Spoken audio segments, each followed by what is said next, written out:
Económicas Internacionales por la Universidad de Barcelona y profesora titular de Teoría de las Relaciones Internacionales de la UBA. Desde 2016 es directora de la carrera de Ciencia Política de la Universidad de Buenos Aires. Gracias, Elsa, por estar acá. Luego vamos a tener al profesor Glory Sanata, que es catedrático de Historia de América Latina y director del Máster en Relaciones Internacionales Europa-América Latina de la Universidad de Bolonia, que se cursa en esta sede. Luego vamos a tener a Andrés Malamud, que es doctor en Ciencias Políticas por el Instituto Universitario Europeo e investigador principal en el Instituto de Ciencias Sociales de la Universidad de Lisboa. Y finalmente, acá a mi derecha, tenemos a Marcos Novaro, investigador principal del CONICET, profesor de Teoría Política Contemporánea de la UBA, y ha publicado un montón de libros, al igual que los otros expositores de artículos y libros. Así que, Elsa, bienvenida. Bueno, muchas gracias, Nicolás. Gracias, un gusto participar en este panel y gracias a la Universidad de Bolonia por organizar esto, que me parece muy pertinente. Y estuve escuchando el primer panel, que también dijeron muchos conceptos y muchas reflexiones importantes para completar esta visión sobre la democracia. ¿Cómo abordarlo, no? El problema de la democracia, un panel tan amplio como la democracia en América Latina y en Argentina. Y la primera pregunta de contexto, a nosotros nos gusta, los que hacemos también relaciones internacionales, nos gusta mucho ver los contextos en los que suceden estos procesos. Me parece que la primera pregunta es ¿qué pasa con las democracias? Y obviamente el primer factor de contexto que tenemos que ver en América Latina y en Argentina en particular es que se observa una tendencia a la autocratización. Todos los índices y relevamientos en América Latina, a nivel global, ¿no? Todos los índices como IDEM, como el índice de democracia, Freedom House, todos esos trabajos y relevamientos indican que estamos frente a un proceso de autocratización a nivel global, es decir, que hay menos democracias liberales, hay más población a nivel mundial que está bajo gobiernos que tienen una tendencia autoritaria, que se observa de alguna manera un proceso de retroceso y de declive en la calidad y la ampliación de las democracias a nivel global. Particularmente lo observamos durante la pandemia. La pandemia fue un contexto específico donde se produjeron mayores restricciones de las libertades, se recortaron algunos derechos, y aunque eso se haya revertido, de alguna manera va dejando una tendencia clara a la autocratización. Incluso autocratización, como dice Adam Przeworski, democrática, es decir, de procesos democráticos que, desde respetando incluso mecanismos y procedimientos constitucionales, empiezan, y con apoyo mayoritario, empiezan a introducir algunas medidas que conducen al autoritarismo. Y eso es a nivel global, pero también es a nivel regional, aunque no podemos generalizar las causas, es decir, todo esto sucede por distintas causas, distintas motivaciones, y los contextos internos de cada uno de estos casos también son diferentes. El primer punto que quiero destacar es que aún en este contexto general de autocratización a nivel global,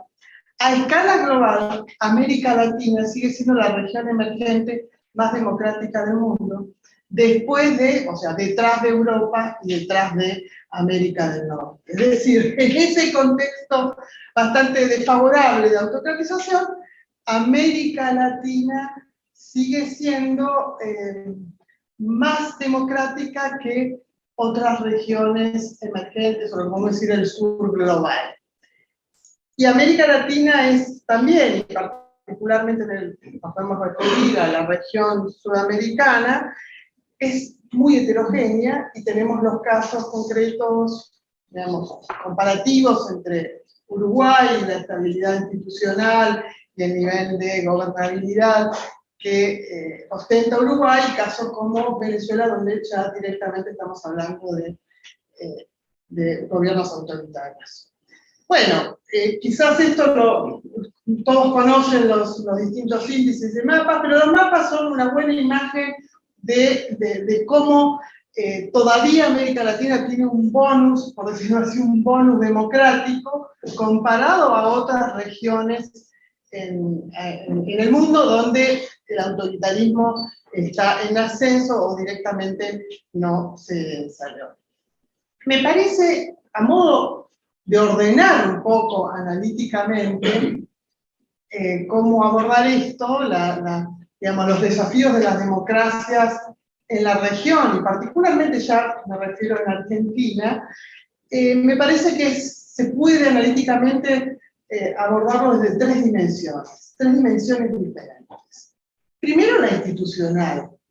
Obviamente, de la cual el primer panel dio un contenido muy sólido para observar cómo funcionan algunos de los elementos y las instituciones importantes de nuestra democracia, que tiene que ver con el sistema de partidos, la calidad de nuestros partidos, el nivel de polarización, la atomización partidaria, la renovación, la desaparición de partidos coalicionales, la aparición de nuevos experimentos de emprendedores. Me parece que el factor, la dimensión institucional, que nosotros debemos trabajar como a partir de una visión mínima de la democracia, más procedimental, es en el caso de Argentina una dimensión que relativamente y comparativamente con otros países de la región funciona. Hay elecciones, las elecciones son libres, hay partidos políticos, en Argentina los partidos políticos no han cambiado sustancialmente, no podemos negar que existen libertades como libertad de expresión, hoy día libertad de prensa. Entonces, separación de poderes, derecho, sufragio universal como derecho clase, la expectativa de recambio, la expectativa presente en la sociedad de que hay oportunidades permanentes de cambiar el gobierno. No nos gusta el gobierno, lo podemos cambiar. Entonces, la dimensión institucional, y en términos de calidad institucional podemos mejorarlo, pero esta dimensión institucional en Argentina, comparativamente con otros países de la región, está funcionando. La segunda dimensión tiene que ver con la económica y social. Y es aquí donde empieza a fallar de alguna manera.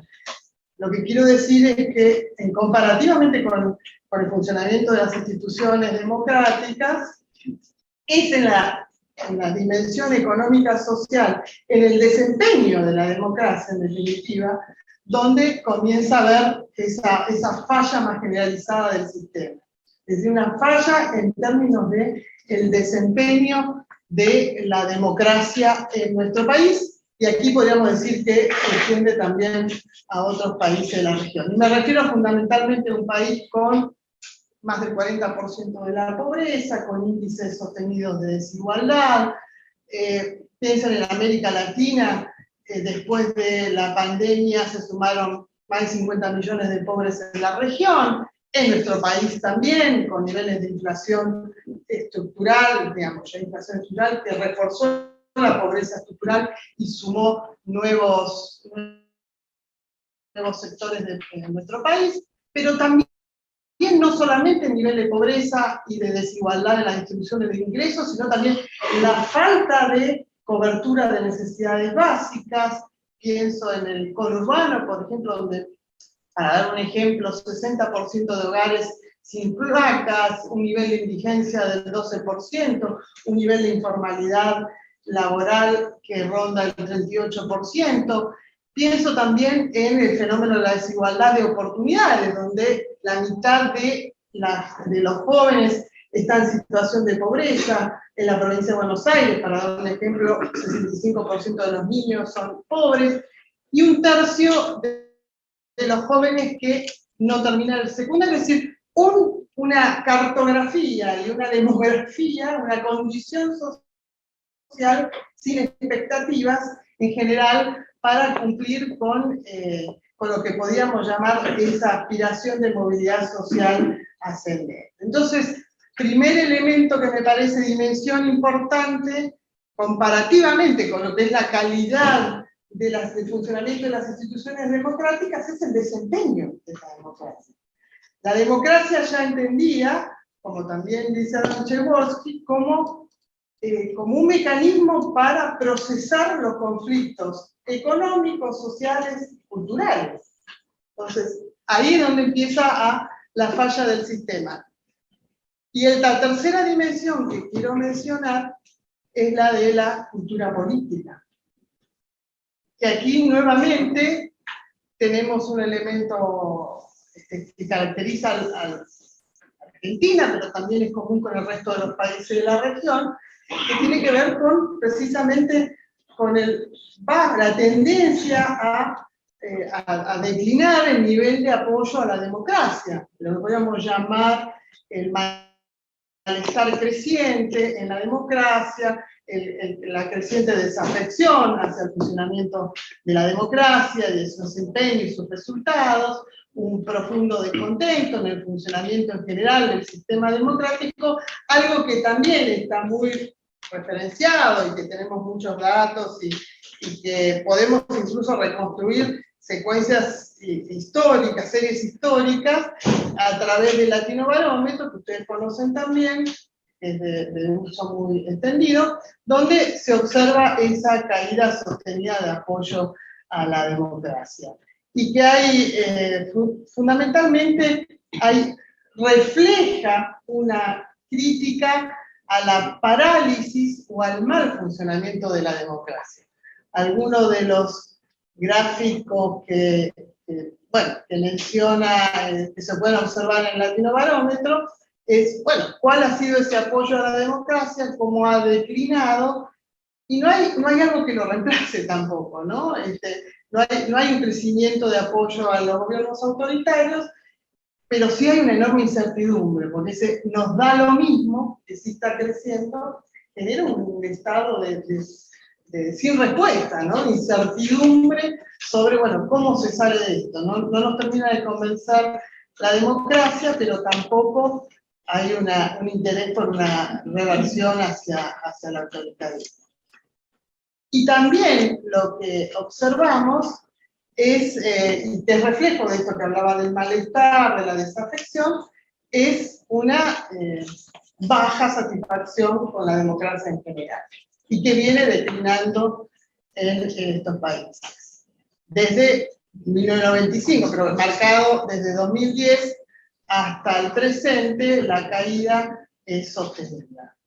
La diferencia entre los países habla también de esa heterogeneidad, ¿sí?, regional, pero en general en esto sí hay un elemento común a los países de la región. Ya para finalizar, mencionar dos amenazas y un riesgo, que me parece que hay que empezar a tomar en consideración, que afecta a la calidad institucional y a la capacidad del sistema, a la gobernabilidad institucional y a la calidad del sistema de continuar con ese proceso de respuesta a demandas en la sociedad. Primero, el peso creciente del crimen organizado transnacional y su impacto en la política. Hoy hay justamente en La Nación una mención de Eduardo Buscaglia, un importantísimo referente sobre el crimen organizado transnacional, habla de lo que ve en Argentina es se vive la mafiocracia, ¿no? Ayer sale publicado también una entrevista a la jueza Arroyo Salgado, donde denuncia desde adentro del Poder Judicial el crecimiento de los distintos sectores del Poder Judicial, el crecimiento del impacto y la presencia del crimen organizado en la justicia, en las fuerzas de seguridad, etc. La segunda amenaza, que creo que hay que profundizar en el estudio, investigar, y que posiblemente es algo que todavía no nos ha llegado, pero que ha tocado en la región, en Brasil, es la interferencia digital en los procesos electorales. Algo que Anne Applebaum ha referido muy bien en su trabajo, donde nos tiene que llamar la atención el papel de este actor externo que puede interferir a través de los recursos digitales en los procesos electorales. Y el riesgo, dije 2 amenazas y un riesgo. El riesgo es, y acá me parece que tenemos que abordar la problemática de la democracia con un trabajo más etnográfico, más volver a la sociología, al estudio de la sociedad y particularmente de la marginalidad de esa sociedad, de esa estructura marginal que funciona con otras reglas, con manifestaciones más violentas de indignación, de los nuevos códigos de la sociedad que ya perdió expectativa de ascenso social, de movilidad social ascendente, donde ha perdido toda posibilidad de, no observa rumbo, no observa plan, no me refiero a un gobierno, ¿no? Me refiero ya como sociedad en conjunto, no encuentra proyecto de salida de su condición subordinada, desfavorable, etc. Y termino con esa frase de Eduardo Fidanza, en un artículo reciente donde dice: abramos los ojos sobre este fenómeno o lo pagará la democracia. Y ya para finalizar, me parece importante también señalar que ningún país está exento de sufrir expresiones regresivas o de tendencias autoritarias que socaven los pilares democráticos. El ataque al Capitolio es un claro ejemplo sobre esto. Y tampoco los derechos y las conquistas de libertades en democracia no pueden darse por sentados. Otra vez Estados Unidos y la decisión de la Corte Suprema de Justicia de revocar el derecho constitucional al aborto sin restricciones es también una muestra de que ni la democracia se puede dar por sentada, ni los derechos básicos o derechos humanos adquiridos pueden darse por sentados y garantizados.